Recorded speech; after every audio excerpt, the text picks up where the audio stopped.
You have resources, you can use them in that area, Sure. and then the spillover will be there. We're going to propose that. Some of my colleagues that already feel that it's a very good idea. So I believe that will be coming to us very, very quickly when we come back from recess. On the job creation side, often the Port of Oakland's referred to as really the economic engine for the region and clearly important to Oakland. And then just recently in the paper we've read that the Wayans brothers have opined that the containers and the pollution from the port prohibits them from being able to look further at a real estate transaction there. What do you see as the future of the Army base now that's the latest news? Actually, I have been advocating for that for a while now. The Wayans brothers came into the picture a couple of years ago, and it was excitement. And the reality is that other cities have tried to attract, television and movie producing industries into their cities, and unfortunately, not too many have been very successful. So I was excited. I mean, I think that it would have been a very, very good new industry, new excitement about that type of industry. Unfortunately, as you well know, it didn't work, not because of the city not working hard with them and collaborating with them.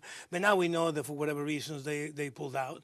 Absolutely, I have been advocating for the fact that we have the fourth largest container port in the country, but it's a very competitive business. You have Long Beach, you have San Diego, you have Seattle, you have many others. You have Mexico, you have Guaymas, you have La Paz. You have all these ports that are really very aggressively trying to attract shares of our market.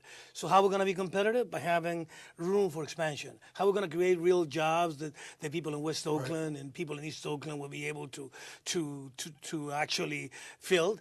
It will be jobs generated by the port. So I hope that now, real fast, the mayor and the city council will sit down with the port and start really looking the incredible possibilities of expanding distribution centers, warehousing, many of the jobs that I believe will be good for our Oakland residents. So you work very closely with the new mayor.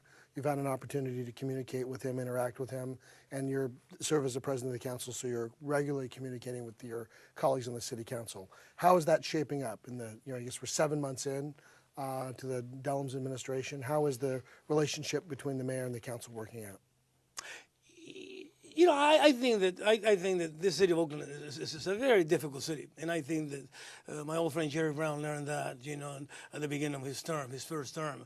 It's very entrenched bureaucracy. It's very difficult to manage, and our job as elected officials is to attempt to do that. You're absolutely correct that I have, the mayor and Mayor Dellums and I have been working in the last several months to try to establish that communication, that relationship that would allow us to tackle, these incredible problems that we have in the city. Right. I think that it's going to take a little while for the mayor to learn how difficult it is to move the pieces here. And no one person can do it by themselves. And I really believe that elections aside, politics aside, all of us have a responsibility to really make the city work, protect the citizens that pay the taxes, attract retail so we don't have to go to other places to do it. You are a resident before you are the president of the city council. Absolutely. I still am. So I think that we're learning how to communicate. I think that the systems are the way he sees it, I think a little bit overlapping, and I think that hopefully we can manage, to actually work together to make sure that we actually provide results. Phil, our citizens are getting tired of excuses. Why is crime? Why is this? Why we can't hire more police officers? This, that, or the other. You know what? We're running out of excuses. We've been saying that for years now. Retail, we've been talking about that for years. I think that at some point, meaning we're running out of excuses, and I think that the mayor and the city council and all of us, either really we provide results, or maybe I think the citizens are going to start looking at electing somebody else to do it, because for some reason we are not getting there. Maybe we'll have a benevolent despot. Hey. We'll have to do a national search for a dictator. So really, as we start to close this up, I want to go back to the crime question. What are the three things you think we need to do to address and deal with the crime issue in Oakland? What would be I'm going to give you these powers for this purpose of this TV show, and if you can do three things and not have a lot of difficulty getting them done, what are the three steps we need to take to reduce crime in Oakland? First, I think the mayor is in the right direction when he goes as to geographic accountability.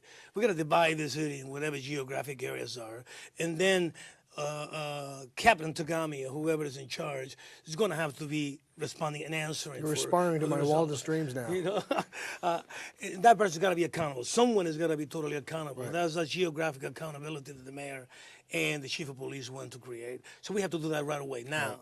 Number two, I think that technology. I believe the GPS and management system that allows to know where the more demands for police officers are, how to allocate our resources, how to manage those resources, it has to be a must, and it has to be right away. Not only because of the public safety issue, maybe because of potential disasters that we got to be prepared for that.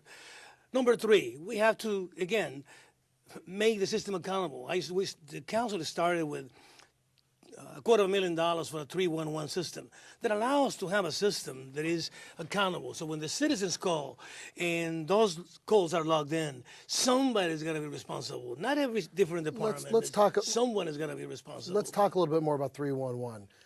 You're saying literally a system where any kind of call or complaint would go in, get logged. Someone would get a number. It's a complaint number, and that would stay active on the system for the world to see until the complaint's resolved. Absolutely. Is that really what we're talking about? And actually with progress reports. And I know that we're doing some of that. I think the Public Works has started implementing kind of a similar system, system that actually start paying some dividends and some success. But we have to do it citywide. It cannot be, it's got to be transparent. I'm going to use the word transparent. The mayor is talking about transparency. We're talking about, so citizens can see the performance of every department that works for them, the salaries that they pay are very good salaries, and the performance of those individuals in every department. And until that happens, there's no way we're going to be able to do it. Right. And the fourth one is, you didn't ask me, but it's got to be a revamping of our civil service system, Phil. Right. Otherwise, we have two systems. We have the labor union contracts, we have civil service rules and all of that it makes it very difficult for our managers to manage. So we cannot just in one hand demand accountability and demand performance, and in the other hand, not give our managers the tool to actually manage and make people responsible and accountable. Right. Some of those things must happen in order for us to really move into what it should be. Not only a model city, but a city that actually works, a city that the taxes that people pay to clean the streets, for police to respond, and all of those things that are basics should happen. The interesting thing, some have said the civil service is an antiquated system, really created to deal with the Mayor Barnums and Boss Tweeds of old bureau politics in the East Coast. And now in the age of the collective bargaining and the unions, as you're saying, that convention is really more modern and the direction it should go in. Do you see it as two bites out of the apple then? So you have the civil service system and then the union system? Or, help me better understand the confusion or the fuzziness between the two. Clearly, I don't see the workers' union, SEIU and Local 790 going anywhere. So then the question is, who are the protectors of the civil service system? So you're absolutely correct. Confusing, overlapping, two systems, two bites of the apple, all of the above. The reality is that my background, I'm a labor person. I believe in collective bargaining. I believe that it's checks and balances. Every person in the city is represented by a labor union. Good labor contracts. I'm absolutely 100% in support of that. Right. Because it's a system that allows you to work that. When you have the civil service system that is 75 years old, and that the rules are antiquated, and people don't want to recognize it, and people say that's not true, it's not correct. It takes 6 months to hire a person. It takes months and months, if not years, to fire a person. And it's a very difficult system to manage. because we do have collective bargaining agreements. And that's what we have to concentrate on. That's where people have all the rights to file a grievance, to be represented by the union, to all of those arbitration, you name it. And with all, and to be fair to staff and to the city administrator's office, they actually have recommended some very good changes to the civil service system. Now it's up to the politicians, now it's up to the mayor, up to the city council to have the political will to actually implement some of those recommendations. So the managers can manage, so we can make the system accountable, and we can run a better city, so we can maximize the billions of dollars that the taxpayers give us to do our job. Okay, we're up to billions now. That's good.